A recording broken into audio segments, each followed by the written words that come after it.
Good morning, everyone. I want to speak to you today about something that we all can relate to: stress. Life can feel overwhelming sometimes. We find ourselves tangled up in problems, deadlines, and doubts. The weight of uncertainty presses down on us, and in those moments, we often ask ourselves, why isn't everything falling into place? Why is it taking so long? One of the hardest things for us to do as humans is to trust in God's timing. We live in a world that thrives on immediacy. We want things now. Whether it's the job we desire, the healing we need, or the answers to prayers we've been praying for years, we often find ourselves becoming impatient when it doesn't come right away. We begin to question, why is this taking so long? Or why is it happening for everyone else but me? But here's the reality: God's timing is not our timing, and His ways are not our ways. Our impatience comes from a desire to control the flow of life. We think that if we just push hard enough, if we just do enough, we can speed things up. But the truth is, when we try to rush what God is doing in our lives, we only make the process harder. We become frustrated, stressed, and lose sight of the bigger picture that God is orchestrating. God knows the perfect time to bring things into fruition. Think about the story of Joseph in the Bible. Joseph was given a dream at a young age, a promise from God that he would one day rule over his brothers and even his family. But the path to that promise was not immediate. In fact, it was filled with betrayal, rejection, imprisonment, and years of waiting. Joseph could have easily become bitter or lost faith in God's timing. But through it all, he trusted that God's plan would unfold at the right moment.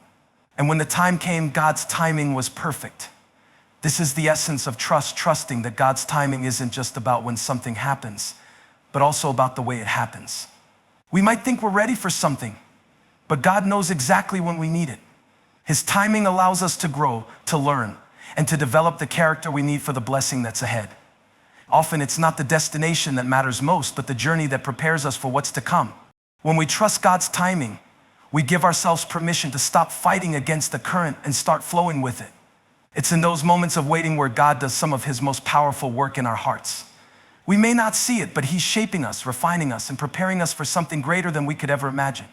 One of the most profound truths we can hold on to is that God's plans are always bigger than ours. The dreams, desires, and goals that we have for our lives are often shaped by what we can see, understand, and experience in the moment. We tend to think within the limits of our own perspective, which can sometimes be narrow. We dream big, but even our biggest dreams are small compared to the plans that God has for us. God doesn't just see our present, He sees our future. He sees the end from the beginning, and His plans extend far beyond what we could ever conceive in our own minds. When we're stuck in the middle of a situation, trying to figure out how everything will work out, it's easy to forget that God's perspective is much broader and deeper than our own. Where we see obstacles, God sees opportunities. Where we feel limited, God sees potential. And often, the path He leads us down is one that we never could have imagined for ourselves. Take the story of Abraham. God promised Abraham that his descendants would become a great nation. But when Abraham received this promise, he was an old man with no children. God's plan for Abraham's life didn't make sense to him at the time. He could only see what was in front of him: his age, his situation, the impossibility of having a child. But God's plans were bigger than Abraham's understanding. It wasn't just about him having a child, it was about establishing a covenant with an entire people, one that would ultimately bring the Savior of the world. God's plan stretched far beyond Abraham's lifetime. His vision was not limited to what Abraham could see. It encompassed generations to come. In the same way, we often limit ourselves by thinking only about our immediate circumstances. We become focused on the now, stressing over the things that feel urgent and pressing. But God's plans don't work in the same time frame that we operate in. His vision is eternal. What seems like a delay in our lives is often God working out something far bigger than we could have imagined. He's setting things in place not just for us, but for others as well. We are part of a much larger story that extends beyond our own personal experience. God's plans also often involve detours. These detours may look like setbacks, but in reality, they are the steps that God uses to prepare us for what's ahead. We may find ourselves in seasons where things don't go according to our own plans, and that can lead to frustration. We want things to happen our way, and when they don't, we wonder why things aren't working out. But God's plans are always for our good, even when we don't understand them. What we might perceive as an interruption is often a divine redirection. And let's not forget that God's plans don't just benefit us individually. They are always part of a larger purpose that connects us to the world around us. God's plan for your life isn't just for your success, it's for His kingdom's expansion. We are part of something much bigger than ourselves. When we align our will with God's will, we begin to understand that His purpose isn't just for our personal happiness, it's for His glory and the good of others. The dreams we have may be centered around our own desires, but when we surrender them to God, He expands them to include the hearts and lives of those around us. The beauty of knowing that God's plans are bigger than ours is that we can release our anxiety over the unknown. We don't have to have all the answers. We don't have to know the way ahead because we know the one who holds the future. When we surrender to His bigger plan, we can walk in peace, knowing that what's happening now is not the whole story. God's purposes for us is far-reaching, and He's guiding us through each step to something beyond our understanding. Resting in God's sovereignty is one of the most powerful yet often difficult aspects of our faith journey. Sovereignty, in its simplest form, means supreme authority and control. When we speak about God's sovereignty, we are acknowledging that He is the ultimate ruler over all things, both seen and unseen. He has the power, the wisdom, and the authority to orchestrate all of creation according to His will. And when we understand and embrace this, we can truly begin to rest not in our own strength or abilities, but in His. The world around us is constantly telling us to strive, to push, and to fight for control. Society places a high value on self-reliance and the belief that we must make it happen. We're taught that the more we work, the more we stress, and the more we worry, the more we will accomplish. But that kind of thinking leaves us constantly exhausted and on edge. It makes us believe that if something is going to change, we have to be the ones to fix it. The reality is, this mindset doesn't allow room for the peace that only comes from resting in God's sovereignty. Resting in God's sovereignty begins with the realization that God is in control of everything. There is nothing that happens in this world, nothing that happens in our lives that is outside of His understanding or authority. Even when we can't see what He's doing, even when we feel like the world is spinning out of control, God's sovereignty remains unshaken. His wisdom far exceeds ours, and His power is limitless. In the midst of uncertainty, resting in God's sovereignty means trusting that He knows exactly what is needed in every situation. When we face challenges, trials, or obstacles, it's easy to become overwhelmed by what we perceive as the enormity of the situation. But when we rest in the fact that God is sovereign, we begin to shift our perspective. We no longer see our struggles as insurmountable. Instead, we see them through the lens of His control and His purpose. We trust that He is working, even when we can't see the end result right away. Consider the story of Job in the Bible. Job was a man who experienced tremendous loss and suffering, and throughout his journey, he was confused and devastated by his circumstances. He had questions, doubts, and a desire for answers, but the answers never came in the way he expected. Yet despite his pain, Job's ultimate conclusion was that God was sovereign. Job realized that even in the darkest moments, when he couldn't understand why things were happening, God was still in control. He trusted that God's ways were greater than his own understanding, and that even in suffering, God was still good. Job's faith was not in his own ability to fix his situation, but in God's ability to redeem it. This is the foundation of resting in God's sovereignty. It's not about having all the answers or figuring out how things will work out. It's about surrendering our need to control and trusting that God is orchestrating everything for our good, according to His perfect will. The Psalms are filled with reminders that God reigns over all. Psalm 103:19 says, "The Lord has established His throne in heaven, and His kingdom rules over all." This reminder should bring us peace because it means that nothing is happening outside of His control. To rest in God's sovereignty is also to embrace His peace in the midst of uncertainty. Life will bring challenges, and we will face moments where we feel helpless or unsure of the future. But when we trust that God is sovereign, we no longer need to live in constant fear or anxiety. We are free to rest because we know that the outcome is in His hands. We can stop striving and struggling against the current, and instead trust that He is guiding us through it. Moreover, when we truly rest in God's sovereignty, we begin to let go of the weight of our own expectations. We stop trying to force our own plans and agendas into motion and allow God to lead us where He wants us to go. This surrender isn't passive resignation. It's an active trust in God's ability to guide us, direct us, and bring about His purposes in our lives. This kind of rest doesn't mean that everything will be easy or that we won't face hardship or challenges. But it does mean that In the midst of those challenges, we can have peace because we know that God is in control. We don't have to carry the burden of figuring it all out on our own. God is at work even when we can't see it. He is sovereign over every moment, every decision, and every outcome. And when we rest in that truth, we find peace beyond understanding. Resting in God's sovereignty is ultimately about trusting Him, fully trusting that He knows what's best for us, that He is working all things together for our good, and that He will bring us through every season. This trust allows us to let go of our fears, our worries, and our striving, and to enter into a place of peace, knowing that God holds it all in His hands. In our everyday lives, we face countless moments that challenge us to either choose faith or surrender to fear. Fear is a natural response to the unknown, to the uncertainties of life, and to situations where we feel out of control.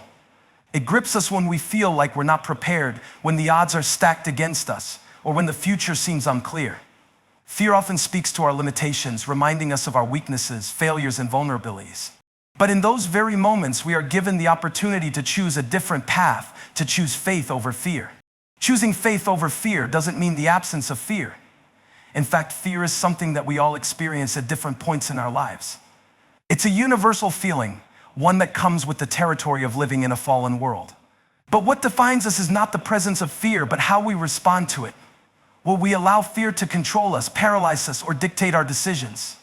Or will we choose to lean into faith, trusting that God is bigger than any fear we face?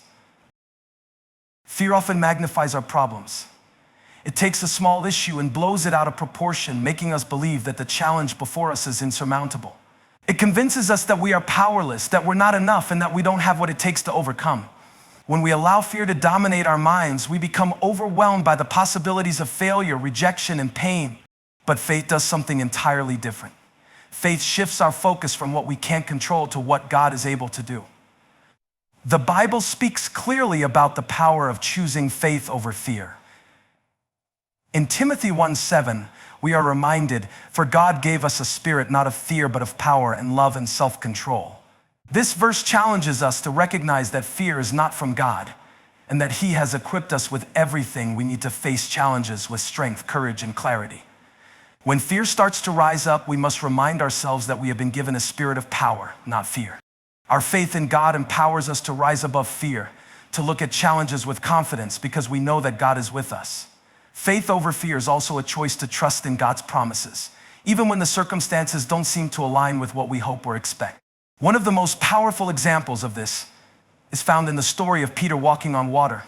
When Jesus called Peter to step out of the boat and walk toward Him on the water, Peter initially stepped out in faith.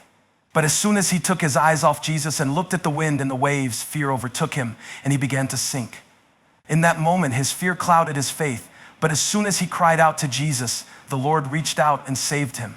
This story is a powerful illustration of how fear and faith are at odds. As long as Peter kept his eyes fixed on Jesus, he was able to walk on water. The moment he took his focus off of Jesus and focused on the storm, fear took over. Likewise, in our own lives, as long as we keep our eyes fixed on God and His promises, we can rise above the storms of life. But when we focus on the size of our problems, fear has a way of drowning our faith. Choosing faith over fear also means stepping into the unknown with the assurance that God is already ahead of us.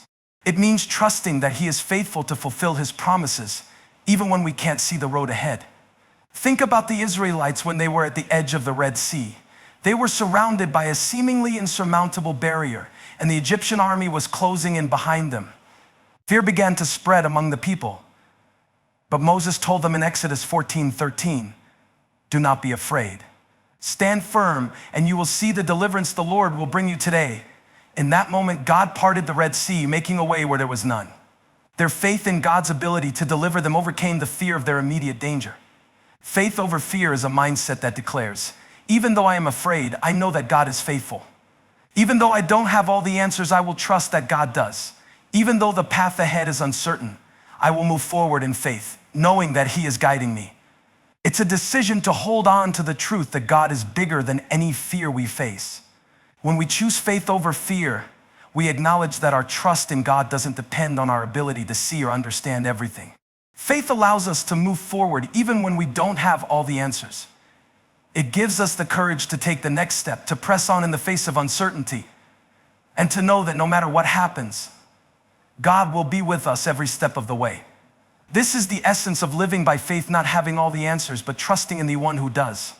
One of the greatest struggles we face in our walk with God is learning to trust in His work, even when we can't see it. It's in those moments of waiting, uncertainty, or frustration, when things don't seem to be changing, that we are tempted to believe that God is absent, silent, or inactive. But the truth that we must hold on to is this: God is always working, even when we can't see it, even when our circumstances suggest otherwise. God's work is often invisible to us, hidden in the spiritual realm, beyond what our eyes can perceive. Just because we don't see immediate results, or because things aren't happening the way we expect, doesn't mean God isn't at work. The Bible is full of examples where God was actively working behind the scenes, even when His people couldn't detect His hand at work. Think about the story of Joseph. As a young man, Joseph received a dream from God that he would one day be in a position of authority over his family. However, instead of seeing his dream come to fruition, Joseph's life took a series of painful and confusing turns. He was betrayed by his brothers, sold into slavery, falsely accused, and imprisoned. If anyone had reason to believe that God was not working in their life, it was Joseph. In his darkest moments, when it seemed like God had forgotten him, Joseph might have wondered why things were going so wrong. But unbeknownst to him, God was working behind the scenes, orchestrating events and positioning him for the moment when he would save an entire nation during a famine. Joseph's journey didn't look like God was working, but God was preparing him for something far bigger than he could understand at the time. In our own lives, there are seasons where it seems like nothing is happening. We pray, we hope, we wait, but it feels as if God is silent. We may even feel abandoned or discouraged, wondering why things aren't changing or why we aren't seeing any signs of progress. But what we often fail to see is that God's work isn't always visible on the surface. Sometimes He's doing a deeper, more significant work within us, shaping our hearts, building our character, strengthening our faith before He brings about the outward change we desire. In Psalm 46:10, we are reminded, "Be still and know that I am God." There's a powerful lesson in that verse. Being still is not about inactivity, but about recognizing that even in the quiet, God is still working. It's in those moments of stillness, when everything seems stagnant, that God is often doing His most profound work. While we are busy rushing and striving, God is working at His perfect pace, preparing us for what's next, even if we can't see the progress yet. Take, for example, the process of a seed growing into a tree. When a seed is planted, it doesn't immediately burst into a towering tree. For weeks, months, or even years, it seems like nothing is happening. The soil, the water, the sunlight, and the nutrients are all contributing to the unseen growth beneath the surface. The same is true for our lives. There are seasons when it feels like nothing is happening, when we feel like we're stuck in one place. But beneath the surface, God is working, cultivating, nourishing, and preparing us for what He has in store. And just because we can't see it doesn't mean it's not happening. God is also always working in the lives of others. Often we don't see how He is moving in the hearts and lives of people around us, but that doesn't mean He isn't. In the same way that He was working in Joseph's life, even when he didn't know it, God is working in the lives of those we love. Even when we can't see the evidence, our prayers are not in vain, our acts of kindness are not forgotten, and God's plans are unfolding in ways we may never fully understand. Just because we don't see immediate results doesn't mean that God isn't making a way, softening hearts, and preparing people for the changes that are coming. One of the most powerful aspects of God's work is His ability to redeem situations. What seems like a setback or a delay in our lives can be God's way of preparing us for something greater. We might not see how the pieces of our lives fit together, but God is a master of weaving all things together for good. Romans 8:28 reminds us that in all things God works for the good of those who love Him, who have been called according to His purpose. This verse is a powerful reminder that even when we can't see what God is doing, we can trust that He is working for our ultimate good. Every situation, every delay, every moment of waiting is a part of the larger tapestry that God is weaving for our lives. In the New Testament, the Apostle Paul often talked about the invisible, ongoing work of God. In 2 Corinthians 4:16-18, he says, "Therefore we do not lose heart. Though outwardly we are wasting away, yet inwardly we are being renewed day by day. Paul understood that while things may appear to be falling apart on the outside, God was working on the inside, renewing and strengthening him in ways that were invisible to the human eye. God is always working, even when we can't see it, whether it's through unseen transformations in our hearts, in the lives of others, or in the circumstances around us. His hand is at work. We may not always understand what he's doing or why things aren't moving at the pace we want, but we can trust that God is working, even when it seems like nothing is happening. His timing, his methods, and his purposes are perfect, and in the waiting, he is shaping us for what's ahead. One of the most profound truths of the Christian faith is that true peace is found not in holding on to control, but in surrendering it to God. In a world where we are constantly told that we must take charge of our own lives, control our outcomes, and secure our futures, the idea of surrender can seem counterintuitive. Yet the Bible teaches us that peace is not found through our own strength or self-sufficiency, but in trusting God with all things, even those that feel uncertain or out of our grasp. Surrendering control does not come easily, especially when we feel responsible for the circumstances in our lives. We like to think that if we can just plan well enough, prepare for every possible outcome, and stay vigilant, we can maintain peace. But the reality is, no matter how hard we try, there are things outside our control. There are challenges we cannot predict, obstacles we cannot avoid, and outcomes we cannot control. In those moments, it's easy to become anxious, overwhelmed, and restless. We feel the weight of the world on our shoulders, believing that we feed everything in line, or things will fall apart.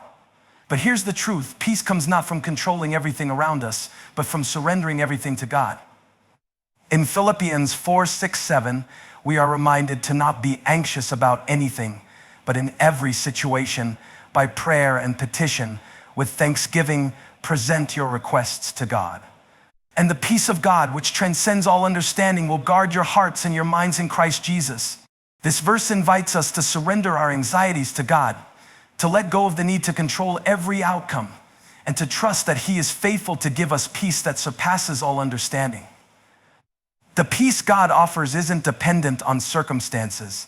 It transcends them. It's a peace that comes from knowing that God is in control, even when we aren't. Surrendering control also involves recognizing that God is sovereign. His ways are higher than our ways, and his understanding surpasses ours. We may not always understand why things happen the way they do, or why certain struggles or challenges seem to persist, but surrendering control means acknowledging that God's plans are always for our good. Romans 8:28 assures us, and we know that in all things God works for the good of those who love him, who have been called according to his purpose. This verse invites us to trust that even when we cannot see the bigger picture, God is working all things together for our ultimate benefit. Our surrender is rooted in the belief that God's sovereignty is perfect and his plans are always for our good. One of the most powerful examples of surrendering control is found in the story of Jesus in the Garden of Gethsemane. As he approached his imminent arrest and crucifixion, Jesus prayed to God, asking if there was any other way to accomplish salvation, but ultimately surrendering to God's will. In Matthew 26:39, Jesus says, "Yet not as I will, but as you will." In his moment of greatest anguish and fear, Jesus demonstrated the ultimate act of surrender by laying down his own desires and submitting himself fully to God's plan. This act of surrender didn't diminish Jesus' pain or fear, but it allowed him to find peace in the midst of unimaginable suffering, knowing that God's will was the ultimate path to salvation. Surrendering control also means releasing the need to control other people's actions, opinions, and decisions. We often find ourselves stressed and anxious because we try to manipulate or force situations to unfold the way we want. We can't control how others think, behave, or respond. And when we try to, we only add to our own stress and frustration. But peace comes when we let go of the need to control others and instead trust God to work in their lives, just as he is working in ours. When we surrender control, we also make room for God to work in us and through us. Often our desire for control prevents us from hearing God's voice clearly or from following his lead. When we are consumed by our need to control, we can become disconnected from God's presence and his peace. But surrender allows us to step aside and make room for God to work in us. It opens our hearts to his guidance, his wisdom, and his peace. Surrender isn't about giving up. It's about trusting that God knows what is best and that his way will lead to peace, joy, and fulfillment. Surrendering control is also a process. It's not something that happens overnight, and it's not something that we can do once and for all. It's a daily act of laying down our burdens, our plans, our desires, and our need for control. It's a continual choice to trust God, to give up our anxious thoughts, and to seek His will above our own. But the more we surrender, the more we experience the peace that God promises. It's a peace that isn't shaken by the chaos of life, a peace that doesn't depend on our ability to control, but a peace that is rooted in the unchanging love and sovereignty of God. In surrendering control, we find that the peace we so desperately long for is not found in our own strength, but in trusting that God is in control, even when we aren't.